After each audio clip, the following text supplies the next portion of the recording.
So yun guys, good morning. So medyo tanghali na rin pala. So update lang tayo sa greenhouse ko. Ito yung aquarium. Yan, mayroon tayong naiwan dito na romaine. So ito na lang. So yung mga box kasi na nandito is pinahiram natin doon sa palengke, 4 tsaka isa sa loob. So yan, na lang ang natira.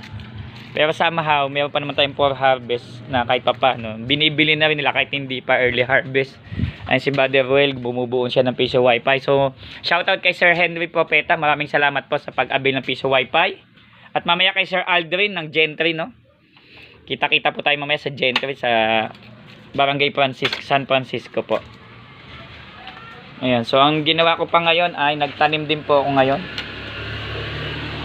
Yan, may tanim na po yan. Hindi lang makita yung buto kasi kulay brown din yung buto. So, nakatanim din is Lolio Bionda. Ito ay romaine. Yan, Lolio Bionda yung iba dyan. Ito is romaine. Yan, medyo nagsisibulan na sila. Yan, oh. Nasibol na sila. Sisimula na sila mag-sprout. So, yan yung update natin. Kasi, pinakyaw ho ng palengke ng Rosario yung ating pananim. Yan, oh. Nag-sprout pa lang. Ayan, may dahon na. Hindi ba? Ayan, may dahon. Yan. So, ayan. So, iba dito, naglakihan. Ito naman, yung nalalanta. Ewan ko, may sakit yata yung lettuce na yan. Kaya hinayaan ko lang siya. So, the rest, ito na yung update. Ito, may mga konti pang malapit na for harvest. Siguro, mga 1 week, 10 days. Yan, harvest na rin ito. So, kahit ganyan yung kalalaki, binibili na rin sila. Tapos, ang ginawa ko sa kanya, even doon sa display, kaya may nakita kayo na iwan na display doon sa aquarium. Malaki, maliit, malaki, maliit. So yun, para nakakapag-expand pa yung dahon ng Olmeti. Yung kagaya nun, may malalaki talagang ano na yun, no, junction na yun, ang lalaki. So yan, so talagang ginalagyan ko siya ng spacing.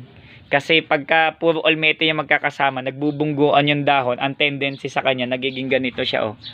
Tumataas lang siya, bibilog lang siya, pero hindi na siya lumalapad. So parang ang liit niya kasi tingnan. So that's why nag-come up tayo na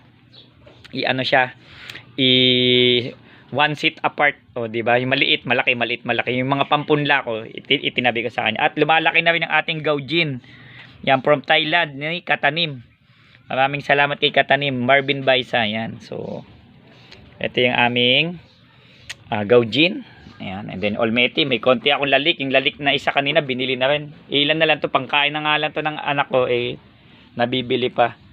So yan, no, ayan, ganyan yung Gaujin. Wow. Red lettuce po yan, shade of red. Okay, may naiwan din akong konting estrosa. Ayan.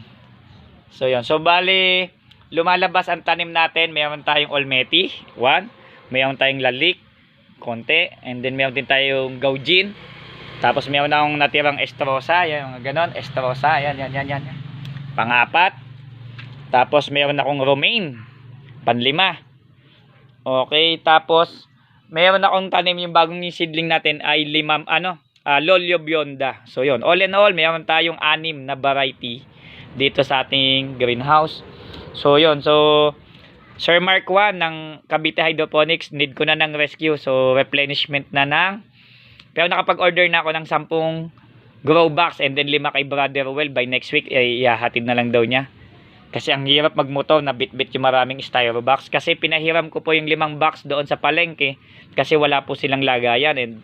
At mangyayari doon, i-refilan po natin ng re-refilan yung kanilang mga order sa palengke. So yun, so thanks God na tayo nagsusupply na po sa palengke. So napakalaking bagay po na nagkaroon tayo ng ganitong business kahit papano po ay may income, no? Sa mga aspiring ng mag-hydroponics, so sana mag-hydroponics din kayo, no?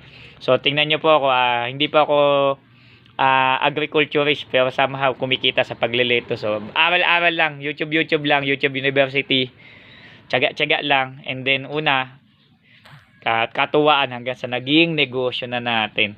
Okay, so yun po, Alex Letos yan naka, PC mo gawa mo, don't forget to subscribe. Magdi-deliver pa kami ng piso wifi, may gawa pa kami mamaya sa tawag dito sa Lambingan. So shoutout kay Ate Mir na Astores sa Rosario, Cavite. Tsaka doon sa mga nagpapalengke na umorder ng napakarami kong lettuce, maraming salamat po ulit sa inyo. PC mo gawa mo, don't forget to subscribe. Maraming salamat po. Bye bye lettuce.